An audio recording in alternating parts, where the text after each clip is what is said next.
자, 총론 세 번째 시간이죠. 그래서 16페이지 부동산 토지 분류에서 제가 요거는 이제 중요하니까 따로 풀어드린다 그랬죠. 그래서 22번입니다.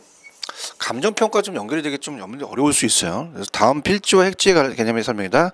가장 틀린 게 설명한 것은, 자, 일단은 우리가 좀 전에 배웠듯이 필지가 법률상이죠. 필지니까 그 법률상 소유권을 갖고 따지니까. 근데 획지는 토지 이용을 상정해서 구획되는 경제적 부동산학적인 단위 개념이다. 자, 우리가 2번을 보시면, 자, 하나의 토지가 전후면으로 용도를 달리하고 이용되고 있을 땐 해당 토지의 감정평가는 우리가 일괄이 아니라 구분평가예요. 그래서 전후면의 용도가 다를 경우 서로 가치를 달리하게 됩니다. 해당 토지에 대한 감정평가를 할 때는 구분평가를 해요.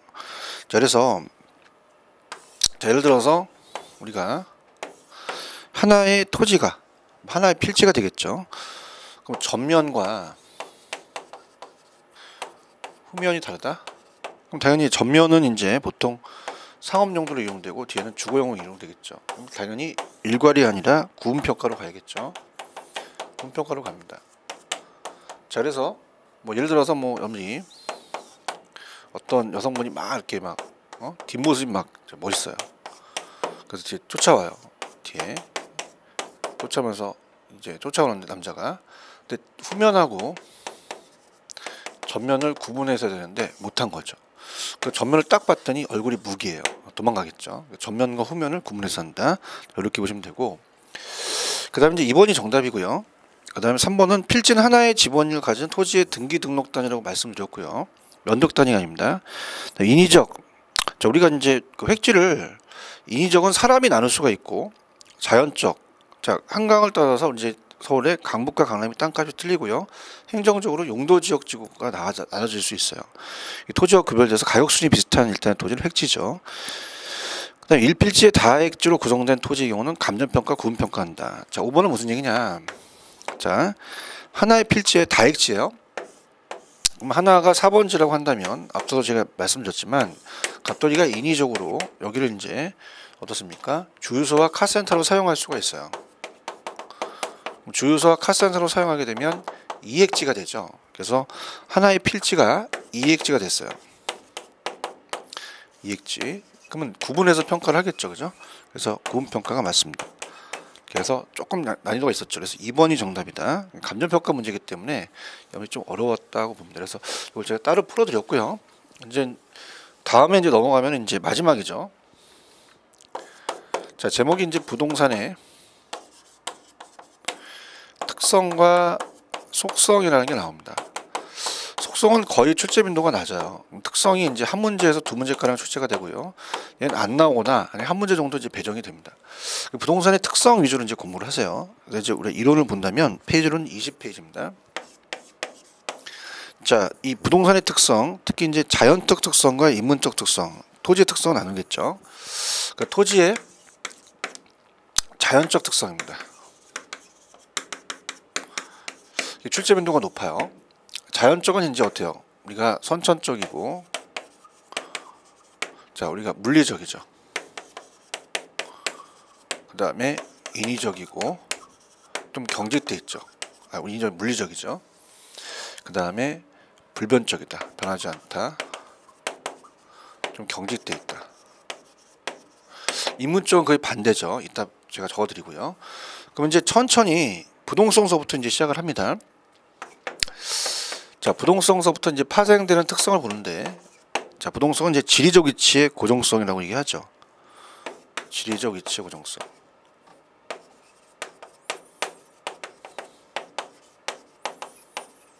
토지가 움직이지 않기 때문에 지리적 위치가 고정되어 있죠. 근데 비이동성 이렇게 합니다.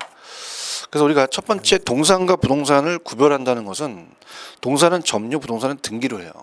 그래서 우리가 움직이지 않기 때문에 염리 갖고 계시는 볼펜은 그냥 넘기면 되는데, 부동산은 어떻게 돼요? 우리가 소유권을 이전시켜야겠죠. 자, 이거는 이제 염리 체크하시고, 2번이 중요합니다. 그냥 번호 1번 매길게요. 중요한 것들만. 부동산 시장이 국지화라는 게 잘 나와요. 시장이 국지화라는 게 잘 나오는데, 지역으로 국한됐다는 얘기죠. 그래서 이제 지역시장, 세분화돼서 부분시장이 형성된다는 것은, 자, 예를 들어서 우리가 서울시하고 인천시가 있습니다. 그럼 서울시하고 인천시는 인접돼 있지만 땅이 틀리단 말이에요.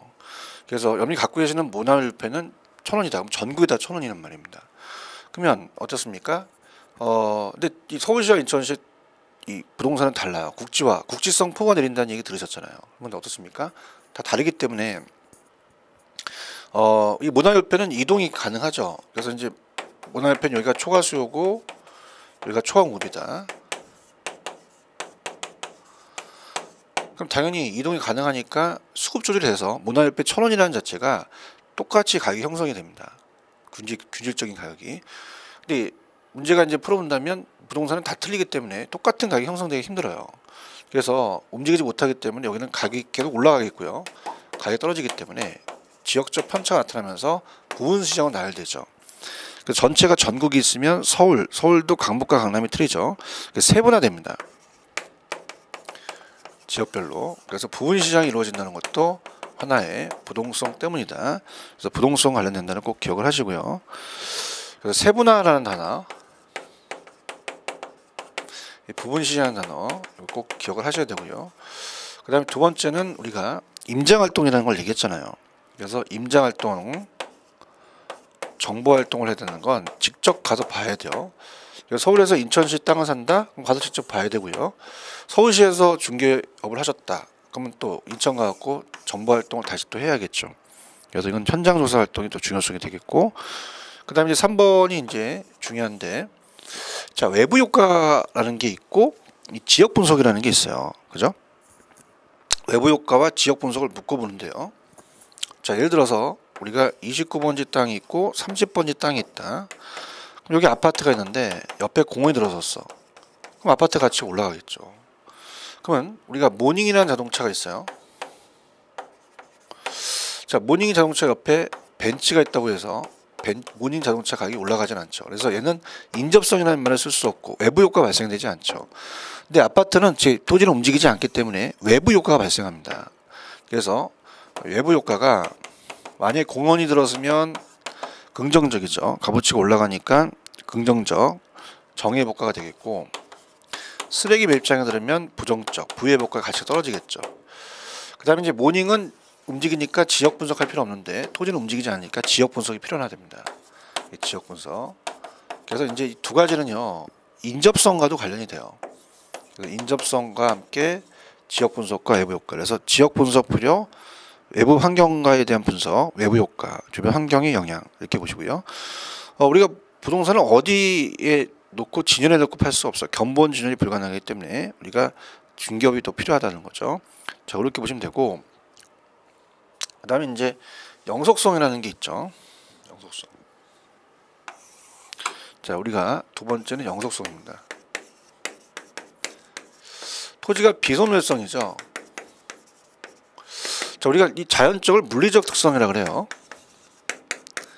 그래서 지금 암만 50제곱미터 땅이라도 비가 많이 왔다고 해서 막 이만큼 없어지진 않잖아요. 그래서 토지가 이제 유실되거나 그래도 토지 자체가 없어지지 않기 때문에 우리가 물리적 감가가 안 됩니다. 물리적 감가상각을 배제시키고, 근데 이제 토지가 이제 가치가 떨어지는 경제적 감가나 기능이 또 농지로서 상실되니까 기능적 감가는 가능하다고 그랬어요. 근데 안 된다는 게 물리적 감가라는 거 꼭 기억을 하시고, 그 영속성은 이제 불개성, 우리가 부서지지 않는다, 불변수, 변하지 않는다, 비소멸성. 근데 이 비소멸성을 많이 씁니다. 그럼 천천히 이제 순서대로 간다면 소모를 전제로는 그 어떠한 경제 이론도 성립하지 않는다. 자, 칠판 중에는 생산만 되는 게 아니라 소모도 됩니다. 그래서 재생산 이론이라는 걸 쓸 수 있어요. 근데 우리가 어떻습니까? 토지는 소모되지 않기 때문에 재생산 이론을 쓸 수가 없죠. 이렇게 보시면 되고, 그 다음에 이제 토지는 오래 가기 때문에 자산의 가치 보존이 매우 우수하죠. 자산 가치의 영속성이 보존됩니다. 그래서 우리가 어떻습니까? 1억 주고 토지 산 거와 BMW 산 거는 10년 있다 가치는 토지 가치가 크겠죠. 투자자를 또 선호하겠죠. 장기적 관점 중요합니다. 자, 오래 가요. 토지가 오래 가기 때문에 장기적 배려를 해야 돼요. 자, 우리가 어떻습니까? 여러분 생각하실 때 인간도 인생이 길어지면 미래까지 노후 준비를 해야 된단 말이에요. 장기적 관점, 장기적 배려. 그럼 어떻게 됩니까? 장래를 우리가 예측하는 예측의 원칙과도 관련되고 장래에 대한 미래의 수익을 따져본다는 거죠. 장기적 배려 중요합니다. 장기적이라는 게 나오면 무조건 영속성 찍으셔야 돼요. 그 다음에 이제 그렇기 때문에 우리가 이 투자라는 자체는 취득, 운영, 처분을 합니다. 장기 투자는 소득이득, 운영이득만 아니라 우리가 어떻습니까? 자본이득도 얻을 수가 있죠. 그래서 토지는 또 빌려주니까 지대가 또 형성이 될 수 있는 장기 투자로서 영업 및 처분 이득도 모두 획득할 수가 있다. 자, 우리가 비소멸성 때문에 소멸되지 않기 때문에 남을 빌려줄 수 있어요. 그래서 소유이익과 이용이 분리됩니다. 소유이익과 이용이익이 분리된다. 이것도 잘 나와요. 그럼 분리가 가능하다는 얘기죠. 분리가 가능하니까 어떻게 돼요? 임대차 시장이 발달돼 있죠. 임대차 시장 발달.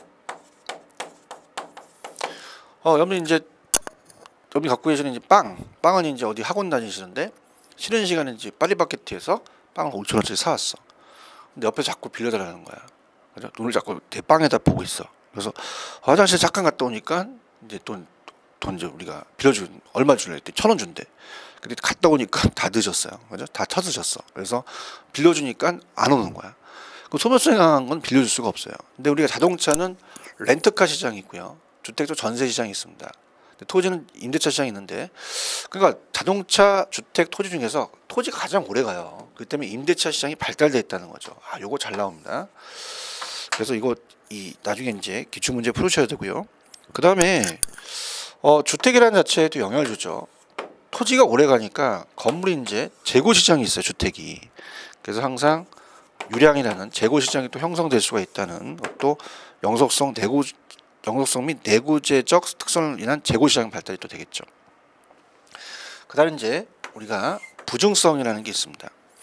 부증성은 땅은 증가시킬 수가 없기 때문에 어떻습니까? 생산할 수가 없죠. 그래서 비생산성이라는 말을 씁니다. 자, 그렇게 할게요. 그러면 3번 우리가 부증성은 생산할 수가 없어요. 비생산성입니다. 차근차근 이제 갈게요. 그래서 토지의 공급 부족 희소성이 있기 때문에 지가가 상승하겠죠. 그래서 이제 제가 나름대로 이제 정리를 해보면 일단 번호를 이제 이건 이렇게 동그라미를 해야겠죠. 단위로 가니까. 그러면 1번 물리적 공급이 안 됩니다. 절대 물리적 공급이 안 된다는 게 부정성 때문에 그래요. 근데 우리가 어떻습니까? 물리적 공급은 안 되는데 용도적 공급은 가능해요. 그러니까 토지 자체가 우리가 이렇게 있으면 물리적으로는 늘어나지 못해요. 근데 우리가 어떻습니까? 여기가 이제 이 바다고 여기가 택지고 농지고 임지라고 봐요. 그럼 농지가 택지로 바뀌는 것은 용도 전환은 가능해요. 이건 용도적 공급이라고 합니다. 용도적 공급은 가능합니다. 용도의 다양성 때문에. 근데 부정성 때문에 물리적 공급이 안 된다는 거죠. 그래서 가치가 높은 쪽으로 가니까 경제적 공급이라고 봐야 돼요. 그래서 공유수면 매립하는 것도 토지의 이용 전환이지 토지의 부정성이 예외가 아니라는 것, 예외가 없다라는 것 꼭 기억을 하셔야 됩니다. 자, 그렇게 보시면 되고, 그 다음에 이제 일본의 토지의 공급 부족으로 희소성이 강해요. 그럼 희소성이 강하니까 땅값이 올라가겠죠. 지가가 상승해서 지가고 문제가 형성해서 토지 이용을, 자, 이거 잘 나오는데요. 조방화가 아니라 집약화 시키죠. 건물을 이제 올려야 되니까 이런 단어 꼭 주의 깊게 보셔야 됩니다. 그래서 희소성이 강화돼서, 자, 우리가 이 토지는 부동산 시장은 시장을 수요자 경쟁 시장을 만들어요. 공급자 경쟁 시장이 아니라. 그래서 수요자 경쟁 시장을 만든다. 집약적 토지 이용을 한다. 그래서 입체 공간, 3차 공간이 또 활용되겠죠.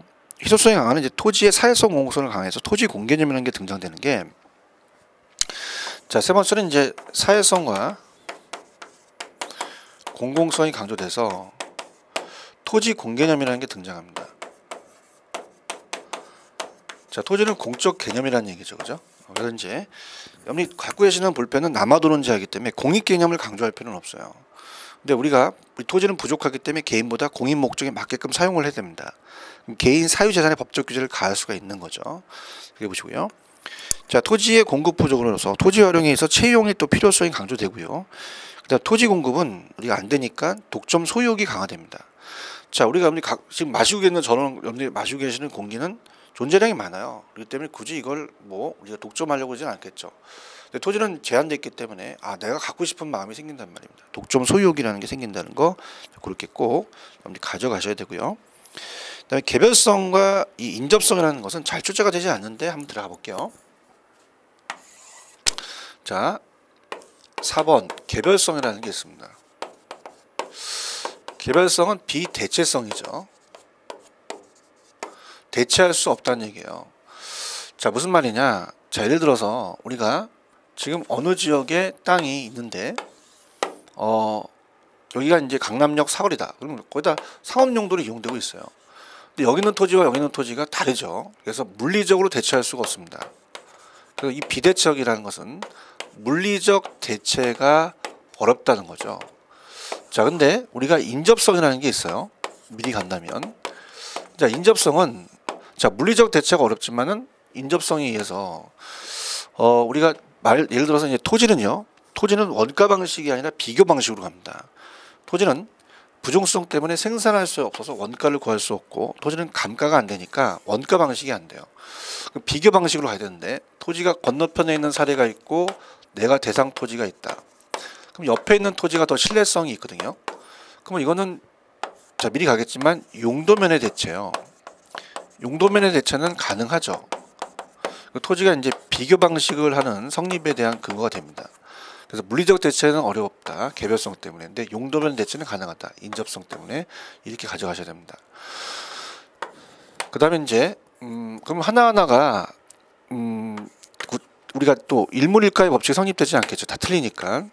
일물일가의 법칙이 성립되지 않는다. 그럼 하나씩 다 다르니까 개별화시키고 그 다음에 구체화시키고 똑같은 토지는 없습니다. 그래서 비독점화가 맞죠. 개별 독점이니까 우리가 비독점화에 비가 빠져야 돼요. 독점화 시킨다고 해야 돼요. 독점화. 그래서 우리가 이 개별성 때문에 비동질성이 있기 때문에 이 시장 자체가 비표준화 어떻습니까? 비조직, 비공개인데 여기서는 독점화에서는 비가 빠져들어갑니다. 개별 독점자가 생기니까 독점하다. 그래서 이제 네 번째는 당연히 개별 분석을 해야 되는 이유가 되겠죠. 이런 거 들어볼게요.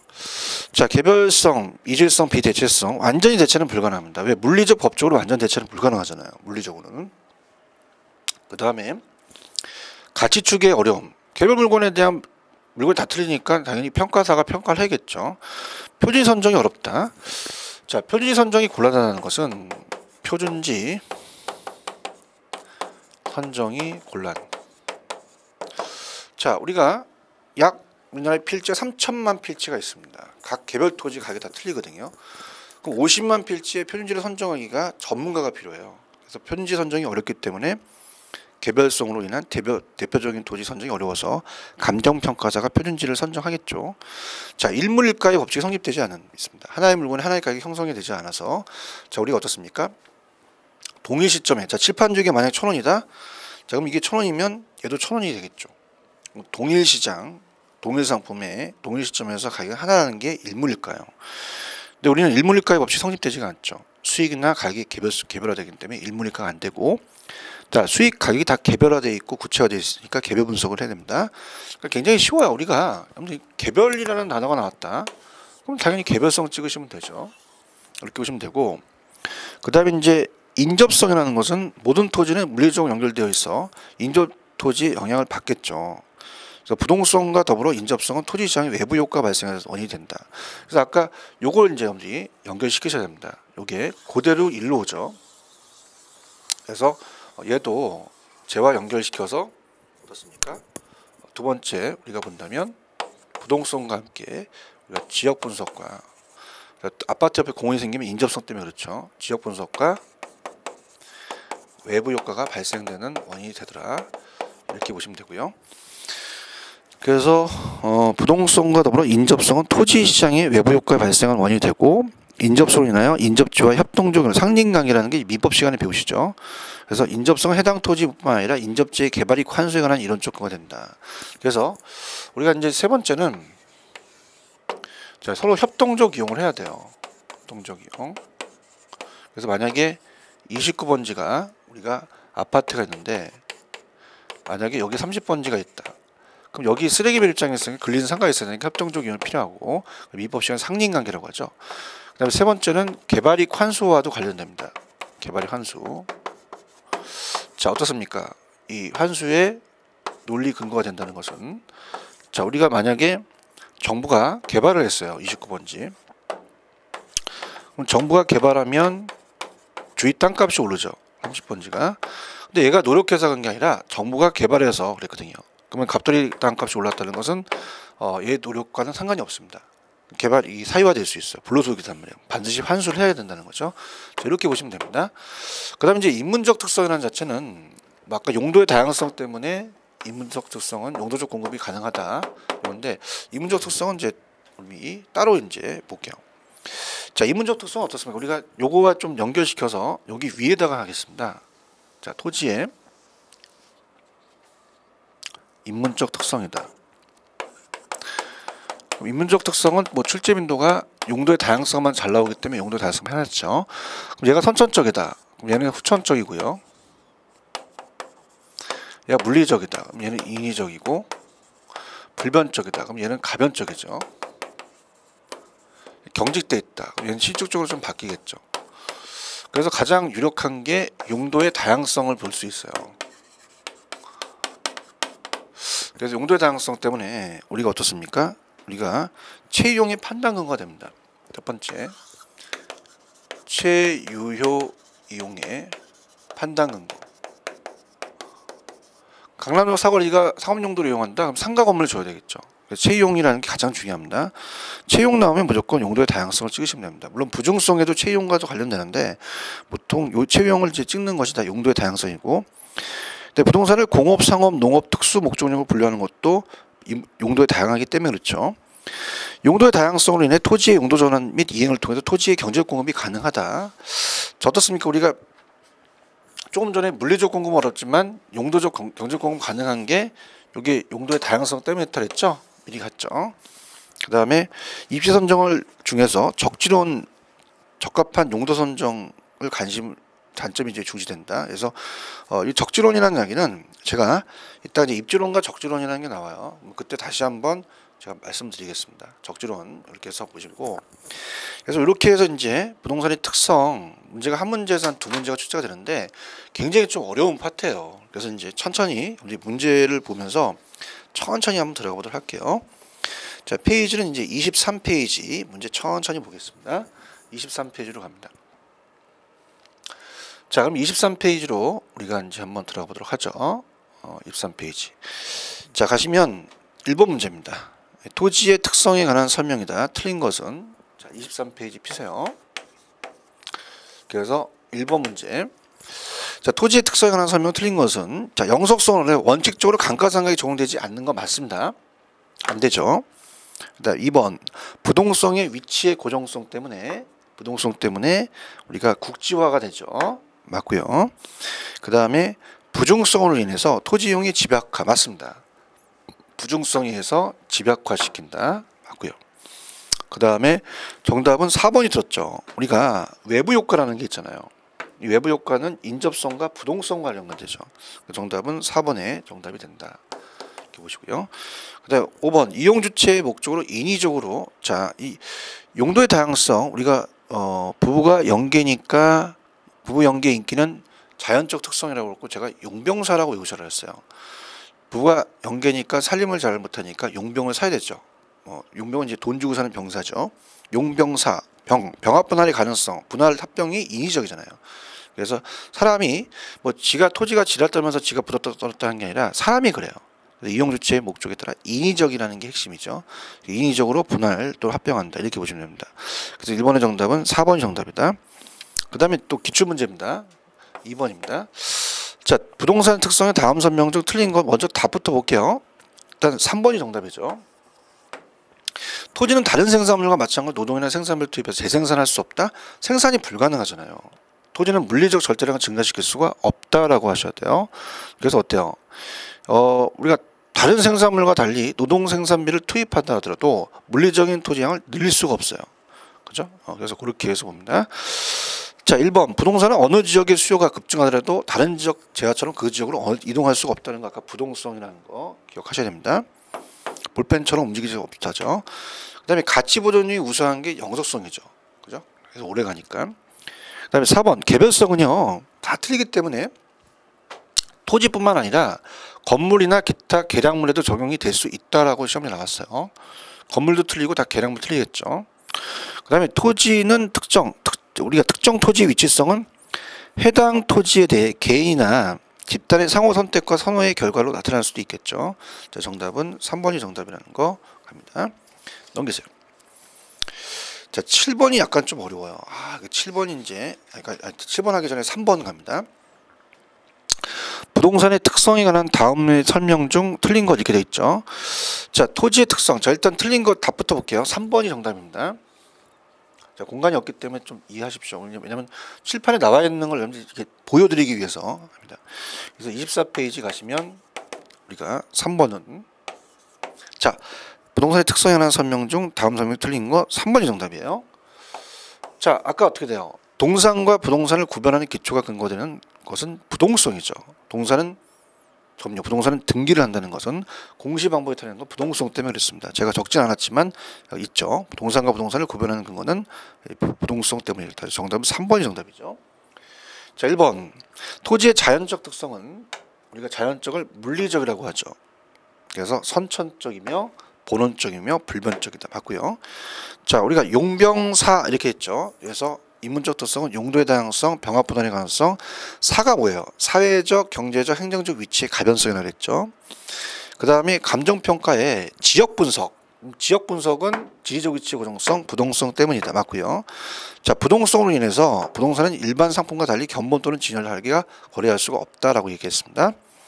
자, 4번 갑니다. 자, 4번도 이제 정답만 먼저 확인해 볼게요. 말은 옳은 겁니다. 부동산의 특성에 관한 설명 중 옳은 것은 정답은 3번이 정답입니다.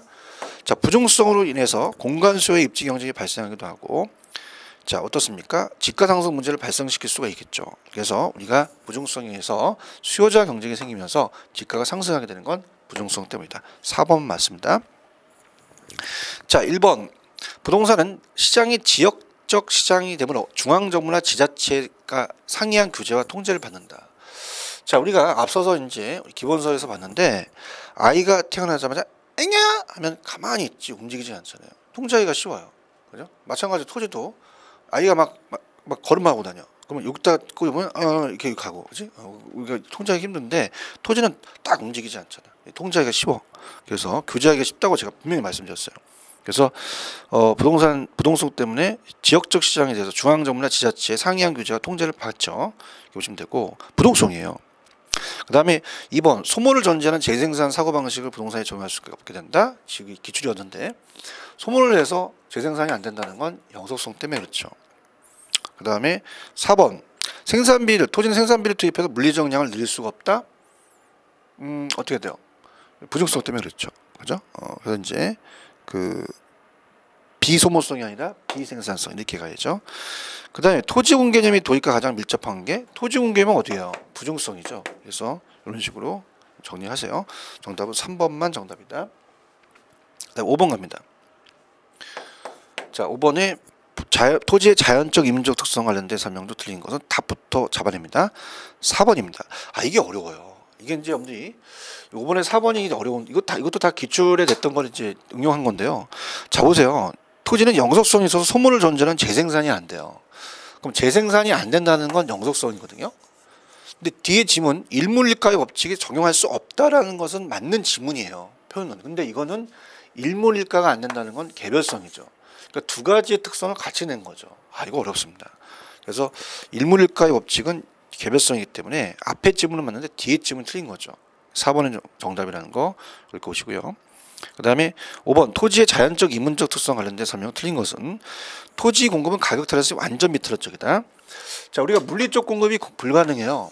그럼 완전 비트럭적이라는 건 가격과 양이 있으면 공급 곡선이 완전 수직이라는 얘기입니다. 그럼 완전 비트럭적이기 때문에 우리가 공급할 수가 없다는 얘기죠.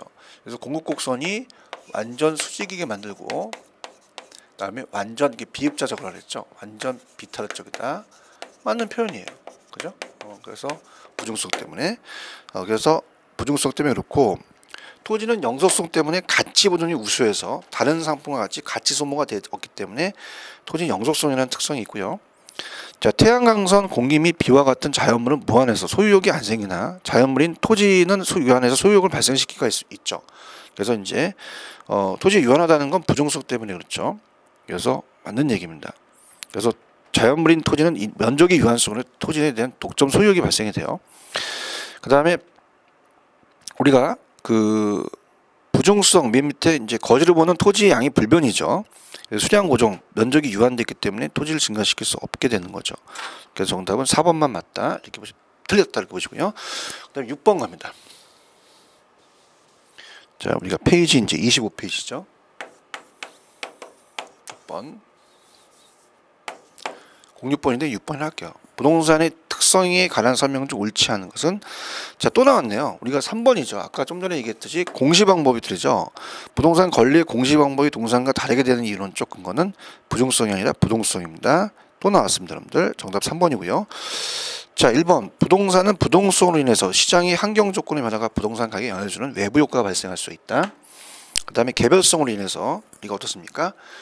일물일가의 법칙이 적용되지 않는 이론적 근거다 맞고요. 4번 부동산 가치는 장래 기대된 편익을 현재 가치로 환원한다. 자, 영속성, 내구성 때문에 아까 장기적이라는 단어잖아요. 그래서 부동산의 가치는 항상 장래 기대되는 편익을 현재 가치로 환원하는 게 부동산 가치예요. 밸류라는 가치가 만들어지는 이유가 우리가 영속성 때문에 그렇죠. 미래 가치가 이 미래 수익을 현재 가치로 하니까 가치라는 게 있겠죠. 그다음에 내구성을 인해서 우리가 장기 투자가 가능합니다. 그래서 소득이득과 자본이득을 획득할 수가 있다. 그래서 내구성, 영속성과 내구성도 거의 유사한 겁니다. 그래서 장기 투자가 가능하다. 이렇게 해서 정리를 하시면 되고요. 정답은 3번이 정답이다. 넘깁니다.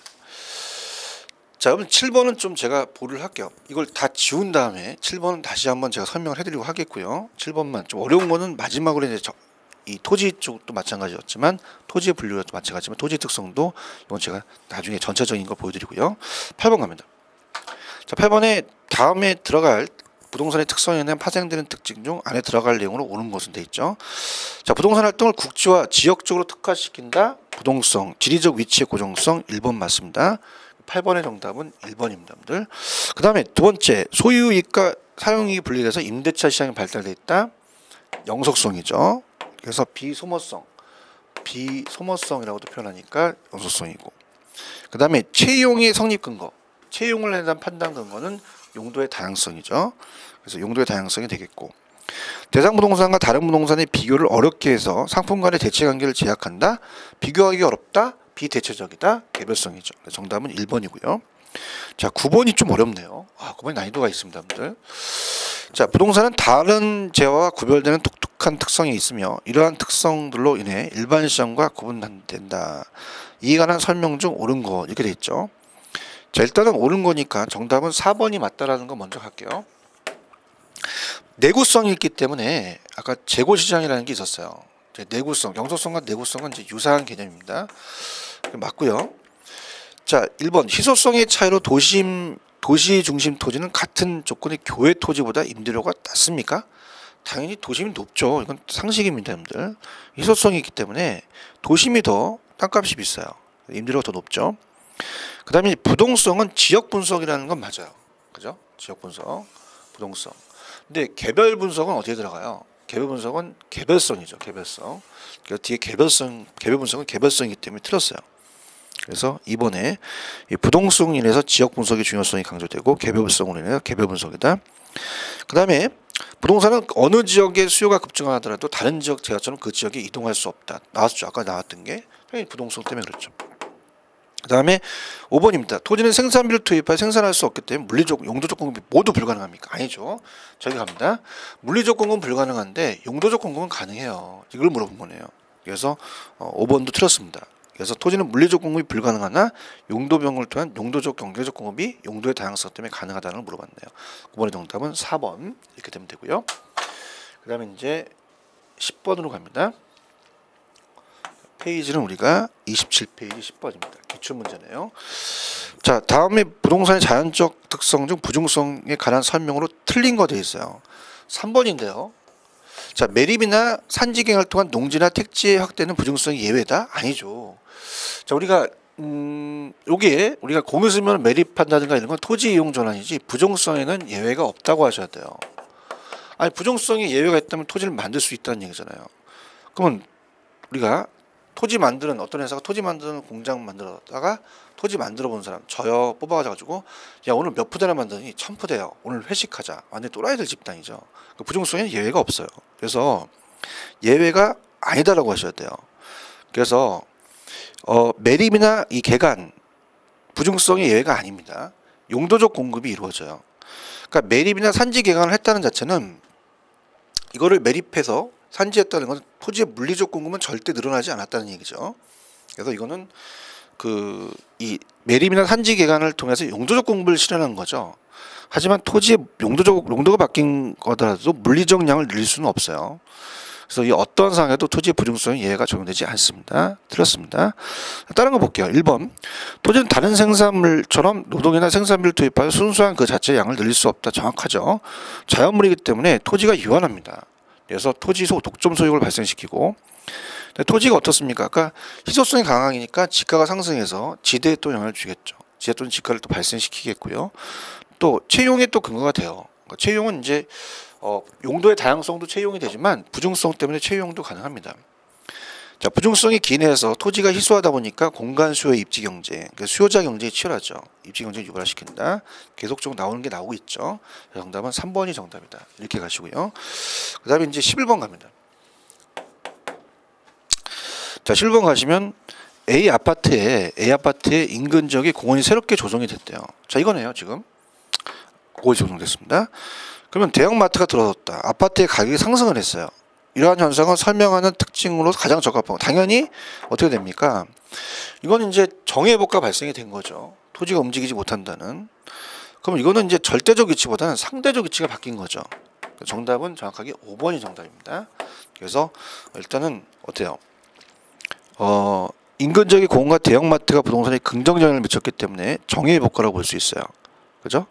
그래서 우리가 이 정해복가가 이제 되고 공원 마트가 들어왔으면 주변 지역의 상대적 경제적 위치가 높아져 아파트 가격이 올라간 거죠. 상대적 위치가 관련되겠죠. 상대적 위치가 변했다. 상대적 경제적 위치가 변했기 때문에 그렇다. 그래서 정답은 5번이고. 자, 그다음에 12번은 이제 틀린 걸 찾으라 그랬죠. 부동산의 특성에 대한 설명 중 틀린 것은 이렇게 되어 있습니다. 일단 4번이 정답입니다. 부동산을 여러 용도로 이용할 수 있는 성질은 부동산의 자연적 특성이 아니라 여러 용도가 용도의 다양성은 당연히 인문적이잖아요. 용병사는. 그래서 이런 것들은 아주 가볍게 봤네요. 그래서 12번의 정답은 4번입니다. 난이도가 낮습니다. 그럼 다른 것들을 볼게요. 1번. 토지는 부동성에 있어서 위치에 따라 용도 지역 지정 등이 달라지고 이용 상태 달라져. 맞죠. 다 틀리니까. 자, 개별성 때문에 어떻게 돼요? 표준지 선정이 곤란했죠. 그죠? 곤란해서 다 틀리니까 우리가 어떻습니까? 그래서 수익이나 가격을 또 개별로 또 형성하게 되고, 자, 공업, 상업, 농업, 특수형 목적형 같은 건 묘지나 이런 게 이제 특수형 목적형입니다. 분류하는 기법이 널리 활용되는 건 용도의 다양성 때문이다. 그 다음에 5번 개별성으로 인해 특정 부동산에 대한 시장 정보의 수집이 어렵다. 거래 비용이 높아진다. 자, 어떻습니까? 우리가 개별성 때문에 나중에 비동질성 때문에 비공개성이라는 걸 배울 겁니다. 그럼 우리 거래가 은밀하게 이루어져요. 그래서 정보 수집과 정보 탐색 비용이 많이 들어가죠. 정답은 4번. 여러 용도로 이용할 수 있는 성질은 인문적입니다. 쉽게 냈어요. 그래도.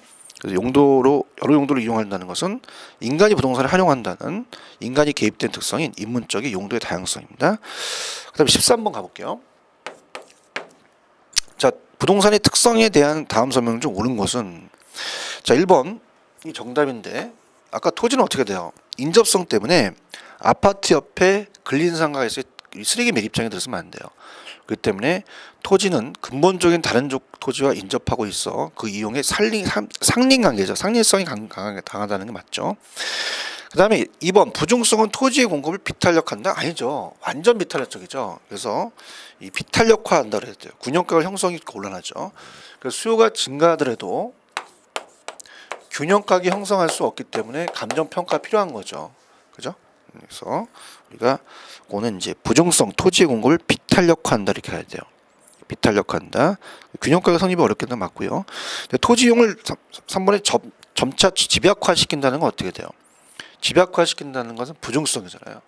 그러니까 비생산성으로 가야 되죠. 그죠? 우리가 비대체성은 개별성이니까 3번은 어떤 비생산성으로 인해 토지용이 점차 집약화된다 이렇게 하고, 그 다음에 4번 부동산은 개별성이 있어서 상품과 완전한 대체 관계가 성립합니까? 자, 우리가 개별성이 있어서 상품과 완전한 대체가 불가능해요. 물리적 대체가 안 되죠. 이것도 기출문제였습니다. 그 다음에 좀 전에 이제 대상 부동산과 다른 부동산의 비교를 어렵게 하고 시장에서 상품 간의 대체 관계를 제약하는 것은 당연히 개별성 때문에 그렇죠. 계속적으로 나왔던 문제죠. 그렇게 염두를 보시면 돼요. 그래서 부동산의 특성이 약간 좀 어렵죠. 그래서 이제 오른쪽에 이제 14번 문제도 한번 풀어볼게요. 자, 우리가 29페이지 14번 문제입니다. 자, 19회 때 문제죠. 토지의 자연적, 인문적 특성 관련된 설명 중 옳은 것은 이렇게 되어 있어요. 옳은 게 어렵습니다, 여러분들. 자, 나왔던 질문이 계속 나오고 있습니다. 1번. 토지는 토지 사용이나 판매를 둘러싼 계약에 있어서 법적으로 대체 가능성을 없게 한다. 대체할 수 없다. 그럼 사용이나 판매를 둘러싼 계약이 있어 법적으로 대체 가능성을 없게 한다는 것은 비대체성이죠. 개별성 때문에 그래요. 부중성이 아니죠. 토지 공공성은 어때요? 토지 시장에 대한 정부 개입의 명분을 약화시키는 게 아니라 강화시키죠. 토지 공개적 개념이다. 그 다음에 토지의 비생산 때문에 개별의 용도의 관점의 공급을 증가시킬 수 없다? 아니죠. 비생산성 때문에 물리적 관점의 공급을 증가할 수 없지만 용도적 관점은 가능하죠. 그래서 요거네요. 물리적 공급은 어렵지만 용도적 공급은 가능하더라 이렇게 봅니다. 그래서 그렇게 체크하시면 됩니다. 정답은 이거 틀렸네요. 3번도. 그래서 보시고, 근데 국지가 또 나왔네요. 계속 나오는 게 나와요. 국지가 나오면 무조건 부동성 찍으셔야죠. 그래서 우리가 4번에도 국지화 시킨다는 건 영속성이 아니라 부동성이다 이렇게 보시고, 14번의 정답은 4번이 정답입니다. 그래서 토지는 이용에 비가역성이 있으므로 토지 이용과 관련된 의사결정에 장기적인 관점의 배려가 필요하다. 그렇죠. 토지 용도가 지정될 경우 이를 사실상 원상 옛 상태로 돌아가기가 어려워요. 근데 비가역성 토지 의사결정에 항상 장기적 고려가 또 필요하고 장기적 배려가 또 필요하다는 것도 영속성과 또 관련이 또 되겠죠. 그래서 이렇게 해서 보십니다. 그래서 5번이 이제 맞다 이렇게 봅니다.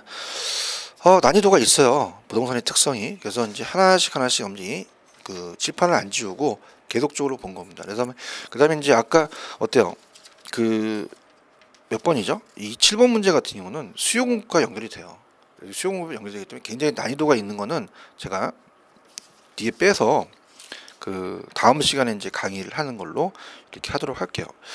그다음에 15번도 마찬가지입니다. 15번도 제가 이 적지론과 입지론도 다시 한번 제가 정리를 해드릴 부분이고요. 그 다음에 16번으로 갈게요. 자, 16번은 그 어떻습니까? 부동산의 자연적, 인문적 특성에 관한 설명 틀린 것은 16번을 보겠습니다.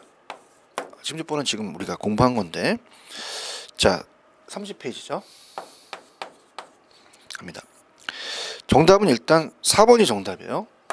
저때 우리가 토지는 물리적으로는 대체성이 있으나 이용 측면은 비대체적이다. 반대죠. 부동산은 물리적으로는 비대체적이나 이용 측면에서 대체성이 존재한다 해야 돼요. 물리적으로는 비대체지만 용도면 대체가 가능하다 이렇게 가야 됩니다. 바뀌었어요. 그 다음에 다른 것들은 이제 그렇게 중요하지 않기 때문에 그냥 보는데, 1번 개발제한구역의 지정이나 해제, 부동산 세제 이런 게 나오면 이제 사회적, 경제적, 행정적 중에서 행정적이죠. 그래서 행정적 위치 박스. 그래서 지정, 해제, 세제 맞습니다. 16번은 1번 맞고요. 토지를 합치려면 규모의 경제가 일어나서 우리가 여러 개를 합치면 우리가 어떻습니까? 예를 들어서 이거 한번 그려볼게요. 여러 토지를 합치래요. 그럼 여러 토지를 합치자면은 건물 값이 올라가는 건 규모의 경제죠. 그럼 이거는 이제 우리가 이걸 프로테이지라고 해요. 그래서 규모 경제 발생 토지 가치가 증가한다는 건 병합 분할 때문에 그렇고요. 토지 용도가 결정이 되면 다른 용도로 변경하는 건 어렵죠. 그래서 아까 이걸 비가역성이라고 했죠. 그다음 인접성은 토지의 개발이익 환수 논리가 그거 되죠. 그죠? 그래서 이렇게 해서 인접성 때문에 정답은 우리가 4번이 정답입니다. 자, 17번서부터는요. 우리가 요거는 제가 다음 시간에 요 칠판에 있는 거 지우지 않고 그대로 활용해서 나머지 부분을 풀어드리고 그다음에 이제 아까 제가 안 풀어드렸던 7번 15번은 이건 제가 좀 칠판을 지운 다음에 다시 한번 염자한테 해드려야 될 부분입니다. 이거는 제가 다음 시간에 하도록 할게요. 자, 여기까지만 수고하셨습니다.